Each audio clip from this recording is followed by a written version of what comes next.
It is the 21st of June. This is Rabbi Levitt, Gemora.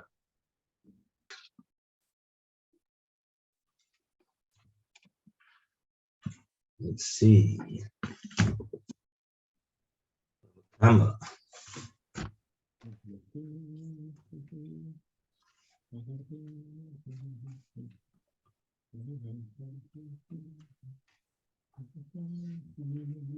Good morning, Phil. Welcome. Good morning. How you doing? Baruch Hashem. Okay. Oh yes. So we got onto this this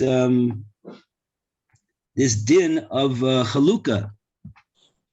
The din of Chalukah. So you say you got a long introduction over there about this din, but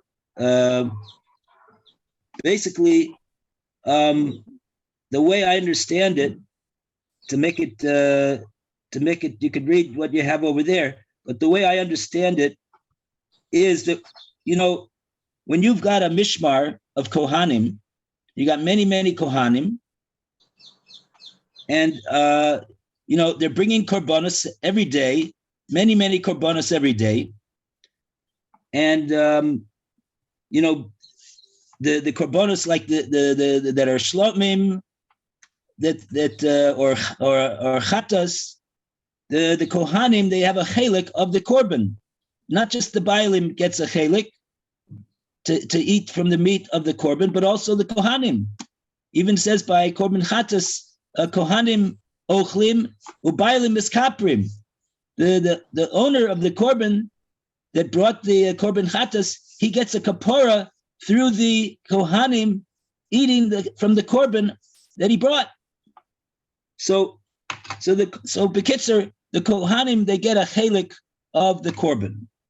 Now, it seems to me that you get a situation where you have so many kohanim, and they get, how much does each kohen get in this particular chelik of this korban? It could be that he gets a kazayas, so it could get to be a little bit unwieldy with getting all the kazasim from each korban that he gets.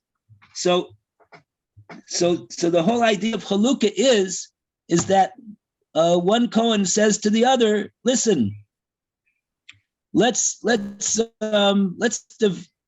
a Chalukah, and it'll come out as a result of that Chalukah that one Kohen will get, for example, a whole behema, or at least the whole chelik of the behema that there is for the Kohanim to eat, and the other Kohanim, the other Kohen will get a proper chelik from what there is from the Kohanim to eat from a different korban. So they're trading for, I'm understanding, for purposes of convenience and accessibility. So that's why they would want to make a Chalukah. Now Rashi says over here, if we read the Rashi yesterday, the top Rashi on the page. By the way, we're on Kuf Yud Amid Beis. And before going further, we have to give a round of applause for Kuf Yud Amid Aleph. Hooray! Yes. Hooray. So Rashi says over here that there's a prohibition from the Kohanim making chalukas. Ein cholkin menachos keneged menachos, mekorban keneged korban. How do we know that there's a prohibition making a chalukah like this? We have a pasuk. The Gemora in Kedushin brings a pasuk. L'kol b'nei Aaron tiyeh ish ke'echav. And from there we learn that there's no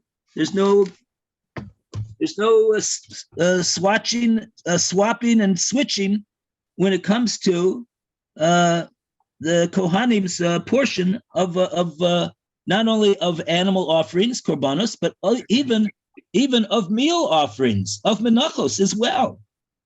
And they get a chelik of the menachos as well. And so over here, Rav is asking, what about the so that's one of the that's the din of the matanos that the kohanim get for korbanos and menachos. So Rav wants to know what's the din in regard to the it's basically a matana that the kohanim are given. The Torah gives them a matana that they get the keren of Gezla Ger. And for that part, they get the chomish as well. But I think here we're just talking about the keren. But maybe not, I don't know. We'll see. Maybe the Rav is wondering, is there the same, do we say the same halacha over here in regard to Gezla Ger that we do by korbanos and menachos? Or maybe it's different. Okay.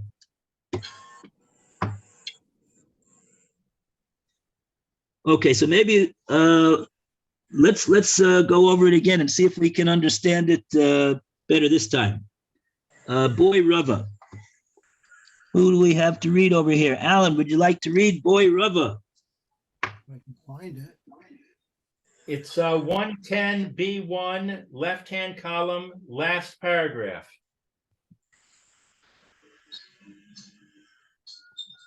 Paragraph there.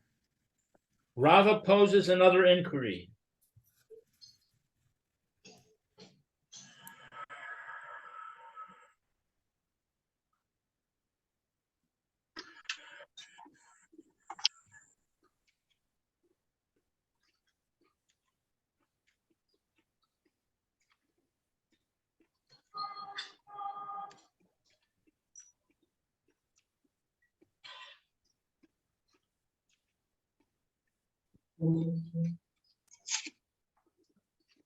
Oh, here we It's are. not reading. Okay.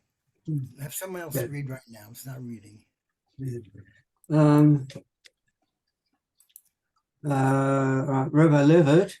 Yes. I'll have to go about 25 past or something like that. Okay. Got to make an appointment at the pain clinic. Oi. Well, get a hip, not get a hit higher. Hitraibut. Yeah. Yeah. Right, what is- So where are we? Okay, so we're on Kuf Yud Amud Base, Mm-hmm. and we are how many lines down? 1, 2, 3, 4.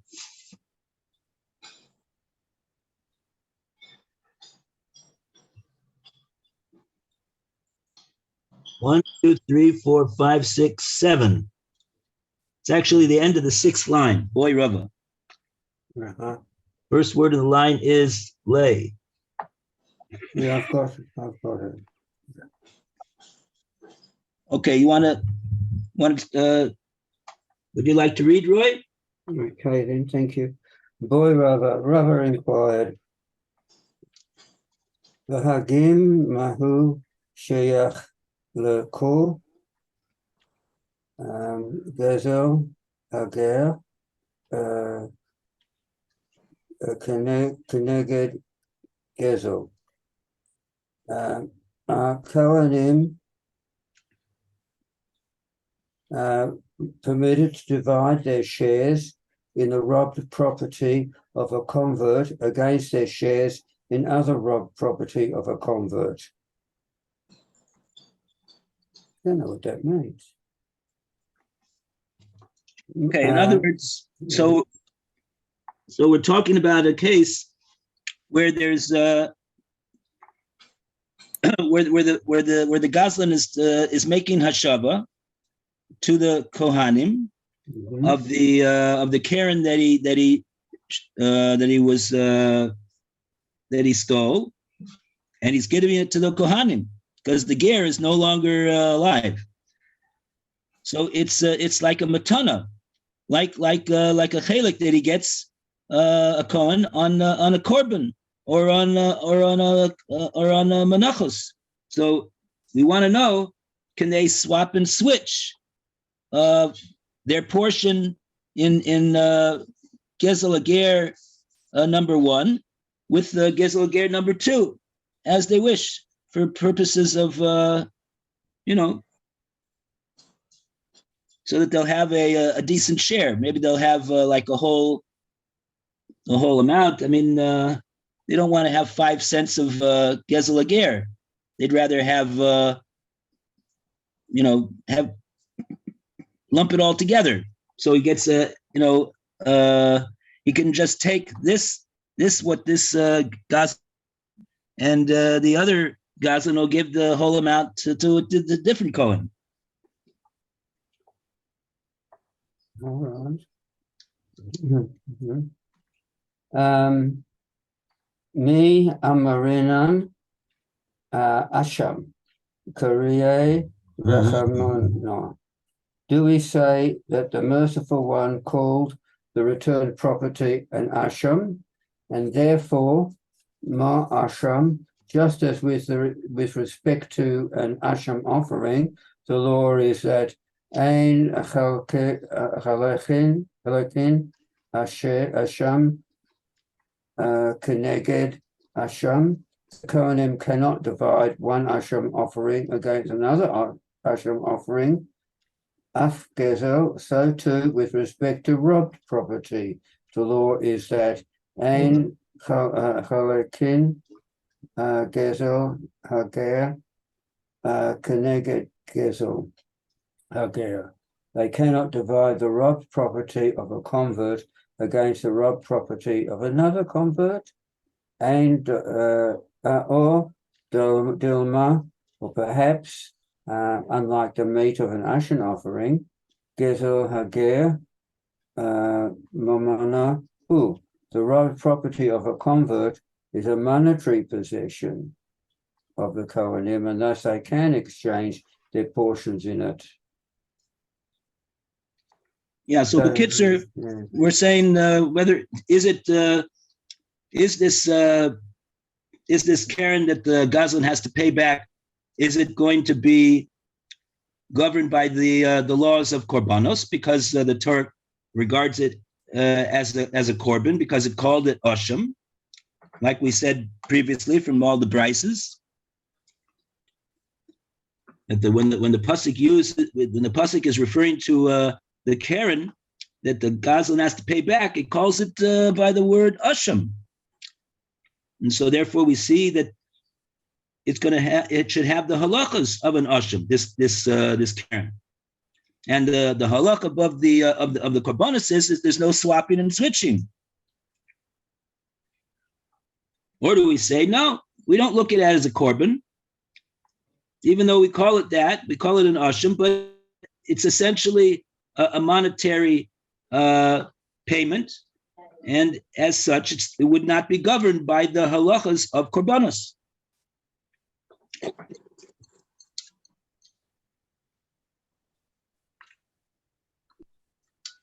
Okay, so that was Rava's question. Do we have any Rashi on that? No, don't seem to have any Rashi yet. So now we go to the next stage. Hadar Pashta.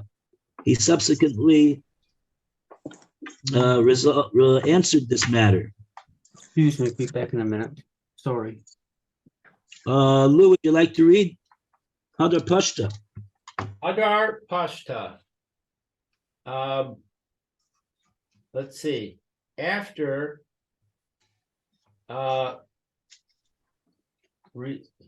Rava resolved it, Asham Karye Rachamana. Hashem called it an Asham.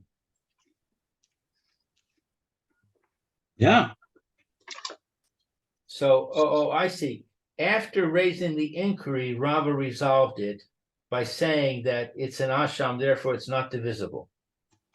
Yeah, he's going with that side. He presented two tzadim, and this was the first side that the Torah calls it asham. So even though it's a monetary payment, but the Torah says this monetary payment has a halacha like an asham, and so we're going with that side that he posed, and not like the other side that says no, but it's really simply it's just mammon. It's not kaddish. It's not kaddish like a korban or a mincha. It doesn't have any kedusha to it, so it's not comparable to a korban or a mincha. It's not comparable, but he answering that no, that whatever the Torah calls it asham. So if the Torah calls it asham, even if it's not kaddish, but it still has the halachas of korbanos, and therefore, just like there's no halukah by korbanos, there won't be any halukah that will be effective when it comes to gezla ger. So that's how he after having posed the question, he resolved it by simply siding with the first side as opposed to siding with the second side. Didn't bring any, and what's his proof? Because that's what the Torah calls it. Okay. Rav Acha Berei de Rava Masne Le Behedya. Okay. Answer. Hello. Morning. So Rav Acha, the son of Rava, taught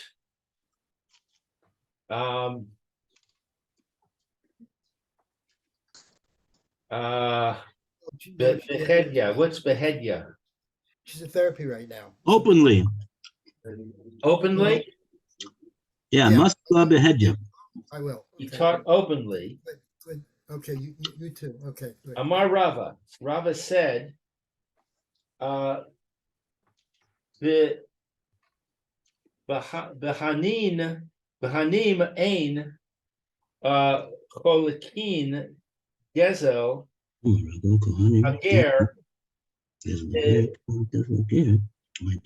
hager keneged gezel hager. Kohanim cannot divide the robbed property of a convert against the robbed property of a convert. My taima, what is the reason? Asham Kariye Rachamana, because Hashem calls it an Asham. So it's the same thing. The Rav Acha is saying the same thing as Rava. So there's two different possible ways that we get to the same conclusion. Yeah, the only thing that's interesting that Rav Acha is the son of Rava. Rav Acha Berei the Rava. He's Rava's son. Right. So presumably he knows that his father posed this question in the Beis Medrash as a question that he felt was not needed a resolution. It wasn't so pashut. But the way that Rav Acha is presenting it, in the name of his father, it sounds like Rava didn't have any suffix about the matter. The way that his son is presenting it, Rava is just saying the din is that when it comes to Gezel Ger, it's the same exact din as korbanos. You can't swap them. How do I know that? Because the pasuk says Ashim Kori Rachmana. So the difference between the first member that the Gemora brings from Rava himself posing the question is that according to the first lashon, Rava had a question about the matter. It wasn't pashut to him.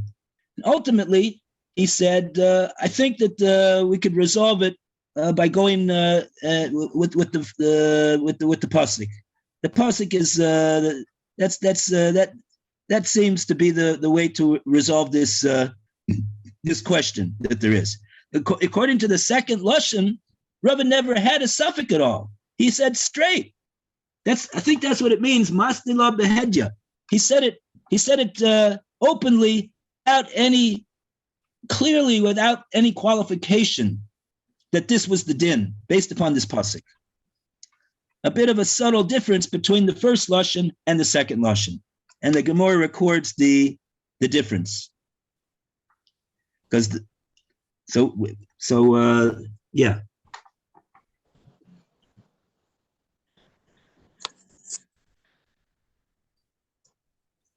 But even after having said that, maybe his son only said that after he heard that Rava resolved the matter. We didn't know that his father posed the question in the base medrash. Maybe he didn't know. I don't know. But it would seem like one cannot say that. It would seem like Rav Acha is saying that no, that my father never had a question about this. He said firmly and resolutely, and he questioned that this is the din.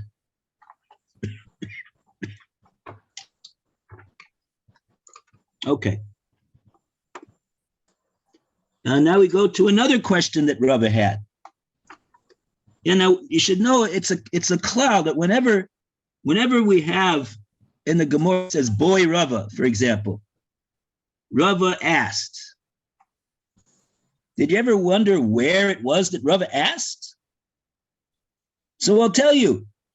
Rava asked this question in the base medrash. That's what it means. Boy Rava, he asked the question in the base medrash.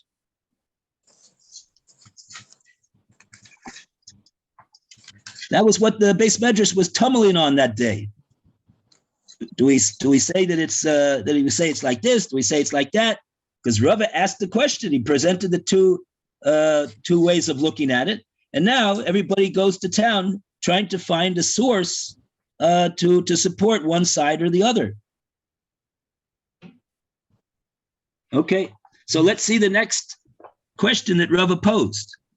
Boy Rava.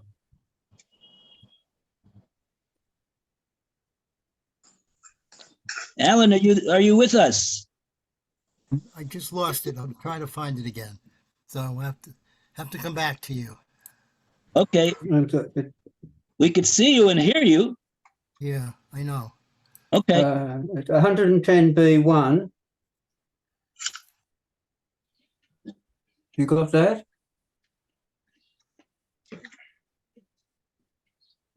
No, not right now. I'm getting a migraine. That's not good. Oy vey. I don't know what to do. I've got to go in a minute. All right. Before Shalema, Roy. Thank you very, very much. I've just taken some pills, but I think I'll just go and lie down. I'm sorry. This is not working out. Oi. Feel better, Roy? Thank you. I don't know. And I've got to go and get this Hittite thing. Oi. All right. We'll What a bother. Yeah. Anyway, I'll hope to see you tomorrow. All right. Be well. Thanks. Okay. You said 110b1? Yes. That's what he said.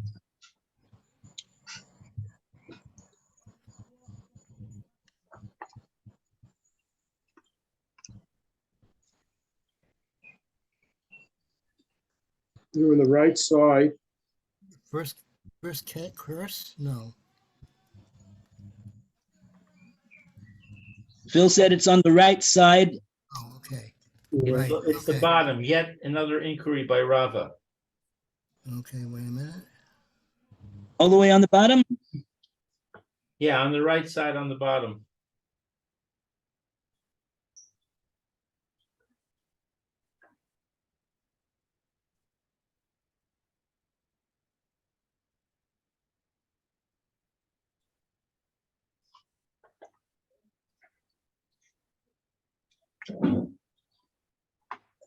Let's see it.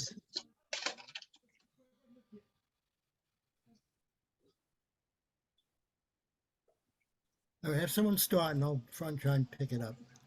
Boye Rava. Rava inquired. Kohanim begezel hager yorshin havu. A robbed property of a convert are the Kohanim considered to be heirs? Mikable matanos havu, or are they considered to be the recipients of gifts? Okay, now I'm turning the page to B2. Lama nafka mina. What is the difference? Why not? Right. Yeah, lamai nafkamina. What's the difference between these two approaches? One is that they're heirs, and the other is that they're recipients of gifts. Right. The Gemora means to say, is there a different halacha that they would have because it's a gift?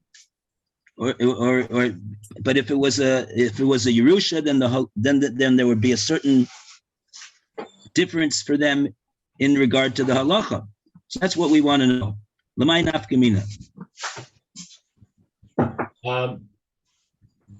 Kigon shegazal chametz v'avar alav ha-pesach, where one robbed chametz and Pesach passed. So I guess the thief has the chametz in his possession during Pesach. That's the point. Amrat Yorshin Havu. If you will say that the Kohanim are heirs, Hayinu Hai de Yar Say Maurice. Then this is their inheritance. This chametz is what they inherited.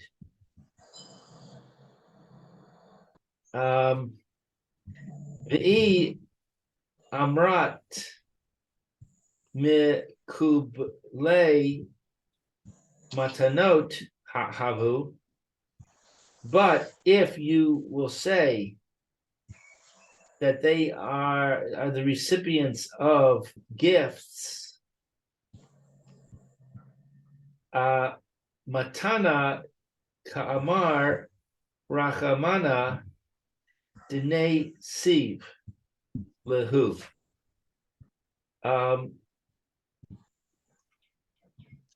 Hashem has told the robber to give a gift to the Kohanim.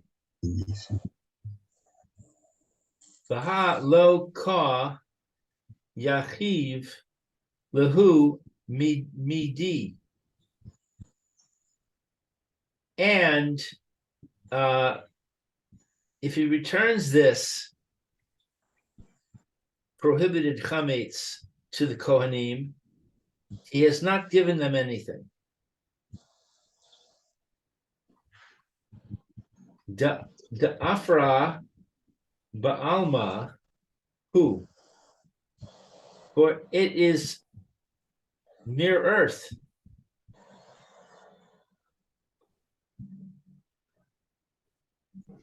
Right. So this will be a nafkamina in halacha. Whether we say that that what the Gazlan gives back to the Kohanim, are they in receiving this Karen from the Gazlan? Is it regarded as him? Is it regarded as the Kohanim that they're like heirs, like an actual heir of the ger? If so, then this is what they got. They at the time that in other words, when did the ger die? He died after Pesach, I guess.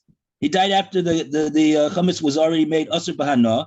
The chametz is made asur b'hana on erev Pesach, before after chatzos, I think after the 6th hour, and so if he dies anytime thereafter, so that chametz, which is asur b'hana, goes b'Yerusha to his heirs. And the Yerusha still works. The fact that it's not worth anything doesn't mean that the Yerusha doesn't work. I don't see. But if you say it's a matana, and over here, Rava says something that we need a source for. Really, he says that the Torah calls it a matana. This what the Torah gave to the Kohanim. Matana kama rachmana. Where in the pasuk of Gesel Ger does it use the word matana?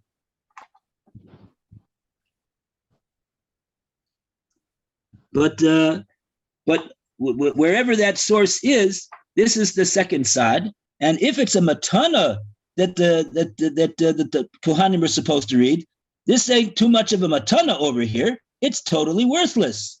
It's chametz, which was Avar Pesach, which has no. It's asur b'hana. You can't do anything with it, so it's totally worthless. That's not a matana. So, practically speaking, what would happen is that the Gazlan, he would have to give back something that was worth something. I don't get what is the reason that it's worthless? Because chametz, if it's in the possession of a Jew, if a Jew owns chametz, when Pesach comes in, the Torah makes that chametz asur b'hana. So forever. In the case of a gift, a Jew owns it. In the case of an inheritance, a Jew doesn't own it. In the case of an inheritance, I can inherit something which is asur b'hana. It's still a thing. It still goes b'Yerusha. It doesn't require, right? If the father has something in his possession, which is asur b'hana,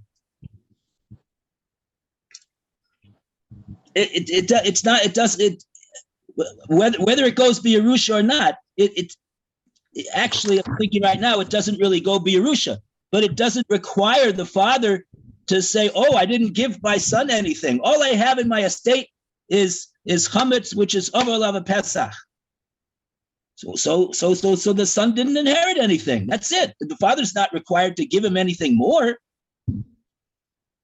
That's what he got. He doesn't have anything. But if we say so therefore the Gazlan would not have to, if we would look at this chametz that the Gazlan stole as a Yerusha to the Kohanim, so the Gazlan could just simply say, Harei shalcha lefanecha. He gives it to the Kohen in the Beis HaMikdash, and he says, Harei shalcha lefanecha. Here's my what I stole from the ger. And it sounds like he would fulfill his mitzvah of hashava, of making hashava to the Kohanim, and that's what the Kohanim got. They got chametz, which is asur b'hana, totally worthless. But if we say that no, this chametz that he stole, now he's got to give to the Kohanim, we look at this, what he's got to give to the Kohanim as a matana. So that means that he's got to give something to them. A matana has to have some value to it for it to be a matana. So if this worthless chametz, he's at the time that he stole it, it was worth something. So now he's got to give them. He's got to do hashava, and it's a matana. So that means that he's got to give something that has some value.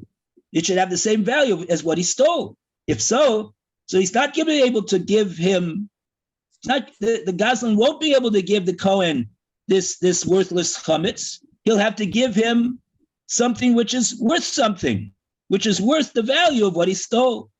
If we say that the Torah says that the Goslin has to give him a matana. So this is the suffix of Rava. Do we say that it is like a Yerusha?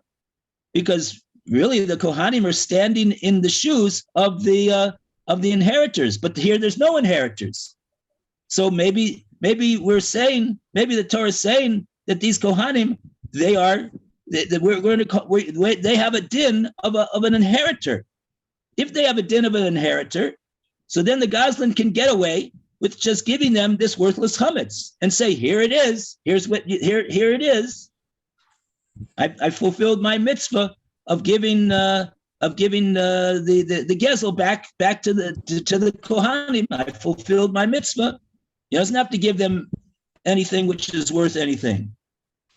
But if we say that no, the Torah calls this giving to the Kohanim a matana. If the Torah calls this a matana, so then he's got to give them something that's worth something, because the matana is worth something.